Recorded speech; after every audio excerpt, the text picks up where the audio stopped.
Chicago Bears, they get an A from PFF. And how does this picture keep disappearing for me? Where's my picture? What are you doing? I think I keep clicking out of it. I saved it as a picture. Bears are number 2, right behind the Steelers on the composite grade. Wait, see, they only had 5 picks. Okay. Again, like some people. So look, very good draft, high impact. Caleb Williams and Rome Odunze, feeling great about that. The most important picks, like franchise-defining draft for the Bears. When you go to do draft grades, though, nobody's giving you credit, or people are giving you credit for doing the expected thing. Nobody's saying, well, of course you're going to take Caleb Williams. That's the expectation. That's like the baseline. Everybody would do that. It's not like, great pick, good decision. It's just expectation. Most people are saying, of course, you got the best quarterback in the draft. That's a win. Either way, Bears fans should be feeling great. Caleb Williams.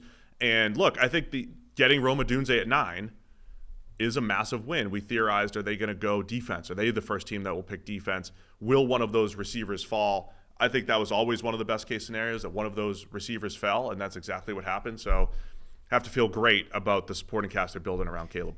Yeah, I would love to see some sort of mapping out of every offer that was on the table in the top 10. Because the number of trade deals that have been posited since the draft have been insane. I'm losing track of everything that was offered up and who turned what down. I think these probably always existed. We just have more access now. Yeah, to hear there's got to be an infographic somewhere, right? That goes like pick by pick what was offered and what was and therefore what got turned down. It's got to be somebody out there that can do that, right? Like one of those fancy vertical infographics that just shows you all the picks. And then each one, I need like a sequence of trades that were offered and therefore turned down in the top 10. Can we get somebody to do this research? Make that happen. This is golden content right now. I'm giving somebody out there some absolutely fire content to put out. And God knows I'm not going to do it. As an aside, that is an interesting postmortem that only a team can do, right? If you are the Patriots at 3. Right. What did we turn down? You know all the deals that were offered to you. You know what you chose to do, which was Drake May, and only you can go back and say, here's the Giants deal and the Vikings deal and anything else that we were offered. Yeah, there's some guesswork. What could have happened if we went the other way? I've seen a couple of analyses put out there that sort of runs the theoretical trades through various trade charts. What the point? Like the Patriots, in particular, the deal that they seem to have had from the Vikings was a very strong offer to turn down. So that would be an interesting one for the Patriots to run after the fact and say, all right, here's the draft we actually put together. Here's what we turned down from Minnesota, which also includes next year's first-round pick.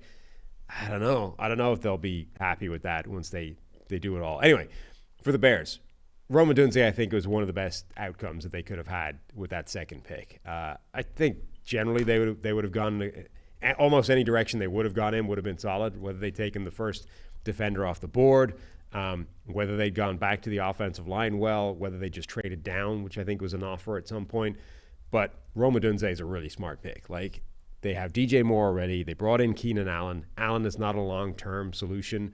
Rome Odunze can be, and the three of them can coexist until that becomes a reality. So I think they're so clearly trying to make sure that Caleb Williams does not suffer the same fate as Justin Fields in terms of not having a chance to start with. They are going to make sure that Caleb Williams has every chance in the world to be the Chicago Bears quarterback that they've not been able to find in 100 years.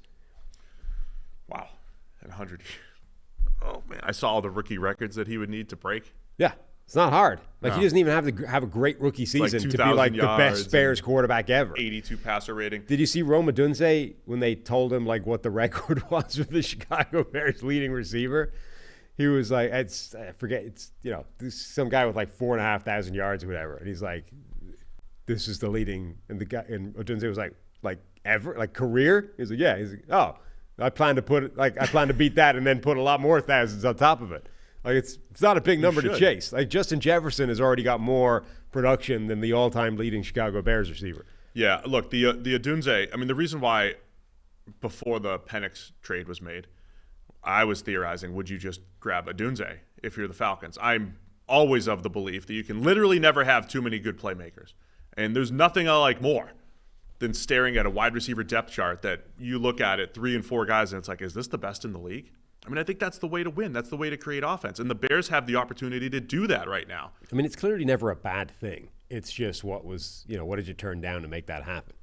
Like at some point, being able to add an impact player at a position of glaring need is probably going to make more of an impact than adding another wide receiver to an already dominant and crowded depth chart. But it's not like it's ever a bad thing to make that an even more ridiculous group. Yeah, I guess my theory is it doesn't get crowded until you have 3 legit and then, four guys that you really feel right. good If you're about. forcing like a legitimately good wide receiver into wide receiver 4 on a depth chart, you may have reached the tipping point. That might be the tipping point. But the Bears can literally look at their chart right now and say DJ Moore, Rome Odunze as your outside guys, Keenan Allen as your high-volume slot, and even the tight ends, the complementary nature of Cole Kmet and Gerald Everett, and also throw in DeAndre Swift and what he's able to do, catching the ball out of the backfield. It's a very good group of playmakers.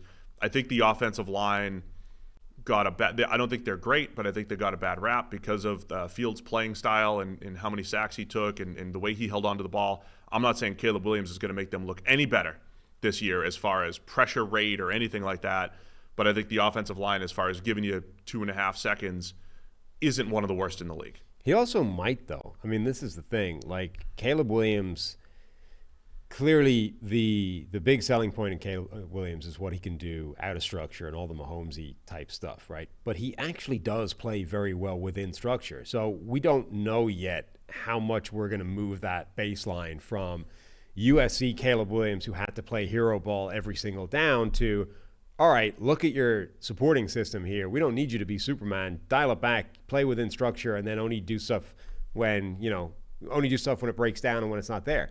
We might be looking at a very different NFL quarterback in Caleb Williams to what he was in college, at which point, like, if he goes back, if his play in rhythm, if we massively increase that percentage of his play, this offensive line will look a lot better. Now, if we don't increase it any, it'll look the same, right? Because it's very Justin Fieldsy.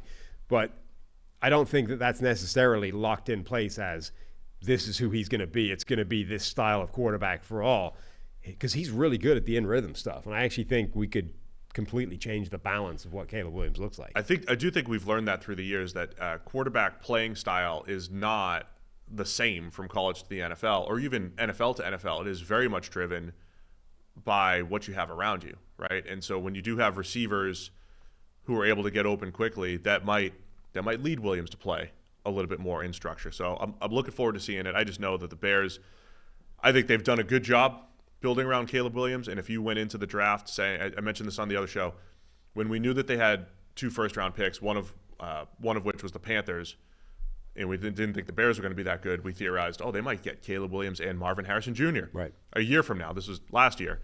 The fact that they came away with Caleb Williams and Rome Odunze, I think, is a massive win for the Bears. And so they should be feeling great about where they are.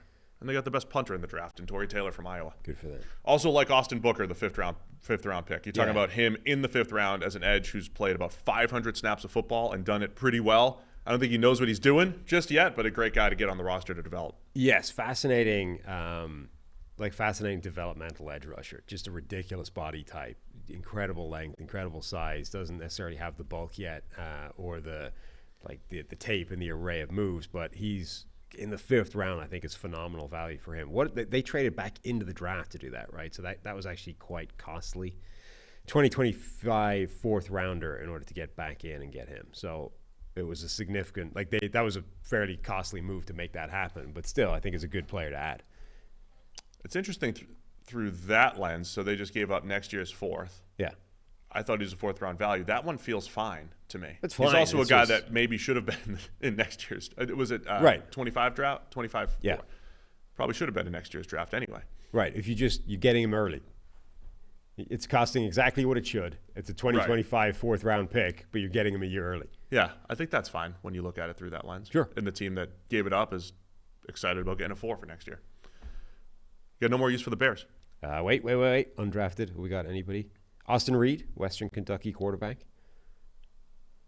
That goes right up there with the very like Jake Fromm being on the same roster as Josh Allen as a backup. Austin Reed backing up Caleb Williams. I enjoy those. It doesn't make a ton of sense from a stylistic point of view, but cool. Because people don't try to pair styles that much. The Bears are one of these teams that have invited a lot of people to minicamp. Good. Not so many signings, but a lot of people invited to minicamp. That's good. Got to get a look at them and see if they earn that training camp invite. Right. Got to earn it. The Adam Thielen. You invite him to minicamp. You get him. He wows everybody. Local kid, and then That's boom. rare, right? That's rare. Oh yeah, very rare. Thielen was incredible.